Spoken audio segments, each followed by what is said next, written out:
अस्सलाम वालेकुम जी। सब तो पहले तो मुबारक ढेर ढेर सारिਆਂ ਨੂੰ ਤੇ ਦੂਜੇ ਨੰਬਰ ਤੇ ਹੁਣ ਗੱਲ ਕਰਨੀ ਹੈ ਨਿਊਜ਼ੀਲੈਂਡ ਦੀ ਸਿਕਿਉਰਿਟੀ ਦੀ। ਅੱਜ ਫਿਰ ਬਸ ਸਹੀ ਸਿਕਿਉਰਿਟੀ ਟੈਟ ਹੋ ਗਈ ਨਾ। ਹੁਣ ਉਮੀਦ ਹੈ ਕੋਈ ਮੱਤ ਤੇ ਰਲ ਗਈ ਉਸ ਨਾਲ ਬੰਦੇ ਦੇ ਪੁੱਤਰ ਹੋਏ ਨਾ ਜਿਹੜੀ ਸਟੇਡੀਅਮ 'ਚ ਫਿਰ ਆਵਾਮ ਉਹਨਾਂ ਨਾਲ ਕੀਤੀ ਹੈ ਨਾ ਤੇ ਉਮੀਦ ਤੇ ਹੈ ਕੋਈ ਸੁਧਰ ਜਾਸਣਗੇ।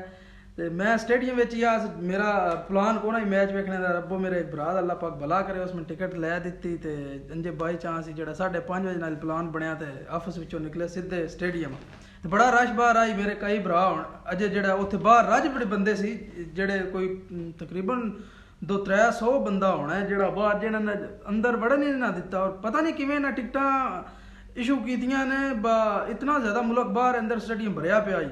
खैर मेरा भरा इसान अल्लाह पाक सलामत रखी इसान भाई टिकट तुसी मैंने लै दी ते आप बाहर ही रह गए लोगों नाल भले करते गए।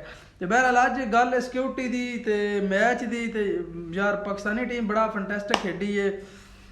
हारस दियां विकटां उस तो बाद अपने आसफ और मलक साहब इन्हां ने कमाल किया।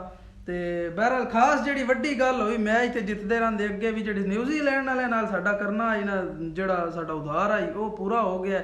ਤੇ ਆਵਾਮ ਖਾਸ ਤੌਰ ਤੇ ਜਿਹੜੀ ਫਿਰ ਸਟੇਡੀਅਮ ਵਿੱਚ ਉਹਨਾਂ ਜਿਹੜੀ ਫਿਰ ਉਹਨਾਂ ਦੇ ਪਲੇਅਰਾਂ ਜਿਹੜੇ ਨੇੜੇ ਨੇੜੇ ਹੁੰਦੇ ਆ ਉਹਨਾਂ ਨਾਲ ਜਿਹੜੀ ਹੋਈ ਹੈ ਨਾ ਉਹ ਵੀ ਯਾਦ ਰੱਖ ਸਕਦੇ ਕੰਮ ਜਾ ਕੇ ਦੱਸਣਗੇ ਕਿ ਕਿਵੇਂ ਦੀ ਸਿਕਿਉਰਿਟੀ ਉਹਨਾਂ ਸਾਨੂੰ ਦਿੱਤੀ ਗਈ। ਇੱਕੋ ਹੀ ਨਾਰਾ ਆਵਾਮ ਦਾ ਸਿਕਿਉਰਿਟੀ ਤੇ ਇਹ ਨਾਲ ਅੱਗੇ ਮੈਂ ਵੀਡੀਓ ਲਾ ਛੱਡਦਾ ਵੇਖ ਲਓ ਸਟੇਡੀਅਮ ਵਿੱਚ ਜਿਹੜਾ ਮਾਹੌਲ ਆਈ ਤੇ ਬਹੁਤ ਮਜ਼ਾ ਆਇਆ ਬਹੁਤ ਚੱਸ ਆਈ। ਮੁਬਾਰਕਾਂ ਸਾਹਿਬ ਨੂੰ ਇੱਕ ਵਾਰੀ ਫਿਰ ਤੇ ਅੱਲਾਹ ਪਾਕ ਅੰਜ ਹੀ ਤੋਰੀ ਰੱਖੇ ਸਾਡੀ ਟੀਮ ਨੂੰ ਤੇ ਖੁਸ਼ ਰਹੋ ਵਸਦੇ ਰਹੋ।